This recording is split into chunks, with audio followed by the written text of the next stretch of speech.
The US and Canada, two nations with a famously peaceful border, are suddenly at odds. Today, October 7, 2025, a series of tariffs, political maneuvers, and a controversial mining project have triggered a standoff.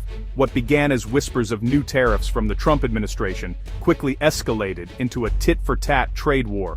At the heart of the conflict, a remote Alaskan road and its untapped mineral wealth. President Trump's America First agenda clashes with a Canadian government determined to defend its own interests.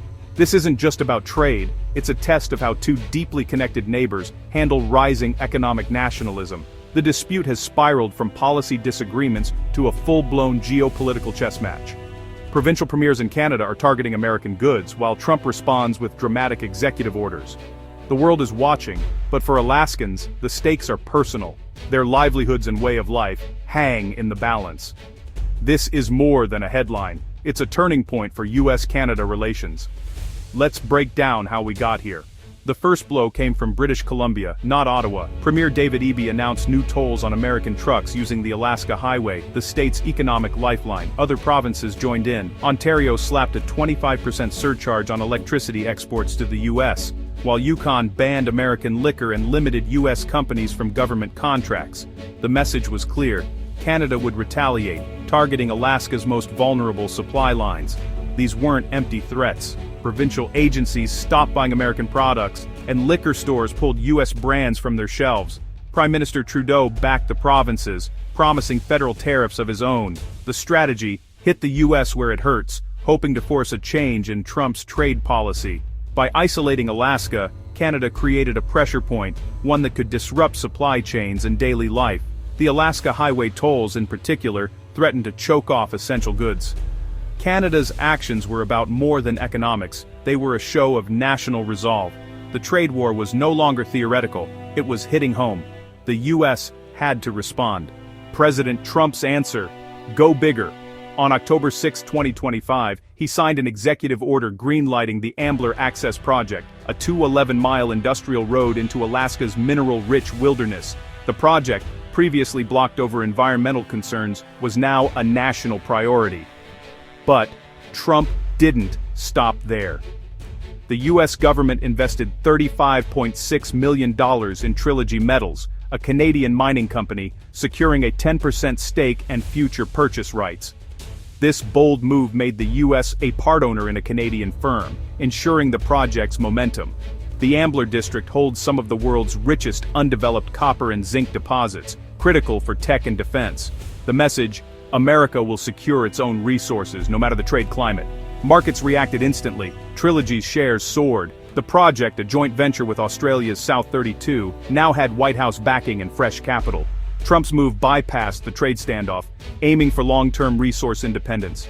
The economic landscape of Alaska and the US-Canada relationship had fundamentally shifted.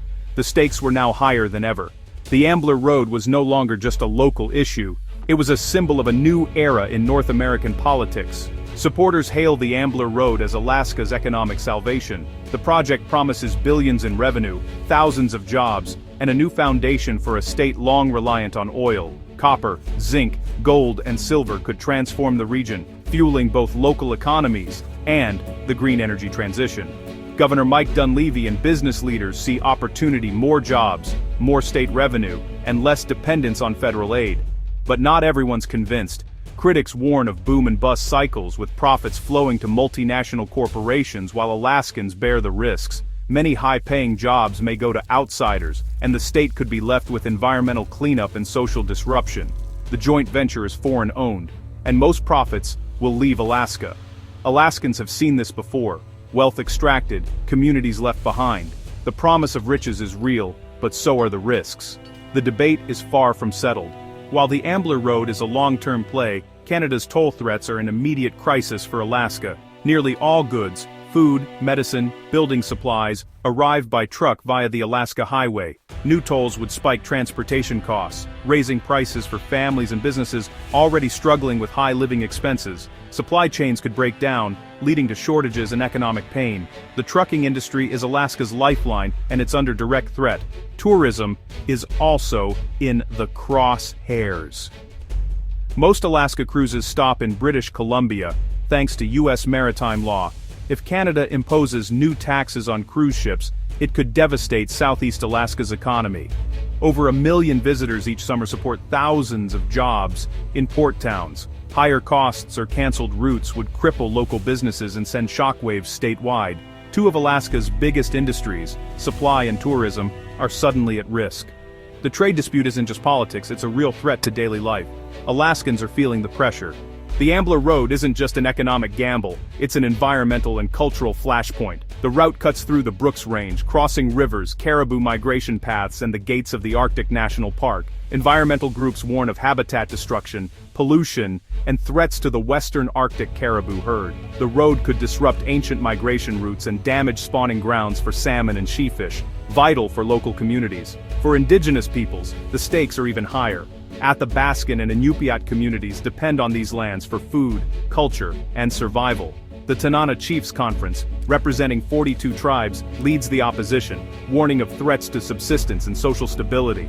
They fear not just environmental harm but also the social impacts of industrial development, transient workers, substance abuse, and cultural loss.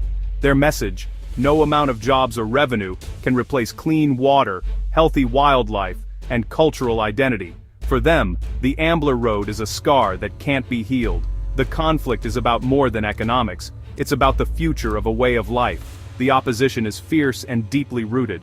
This isn't just a political drama, it's a story with real consequences for ordinary people. For families in Fairbanks, it could mean higher grocery bills as trucking costs rise. For small businesses in Juneau, fewer tourists could mean layoffs or closures. The dispute exposes how deeply intertwined the US and Canadian economies are, and how quickly that can unravel.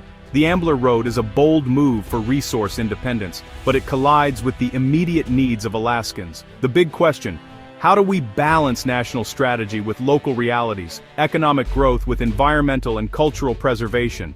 The decision to push forward is a statement: strategic resources now outweigh previous concerns. This is about power, over trade, over land, over heritage. The US-Canada relationship is being tested in real time. For the rest of America, it's a reminder of the tough choices behind the materials we rely on. For Alaskans, it's a high-stakes reality, playing out on their highways, in their ports, and across their ancestral lands.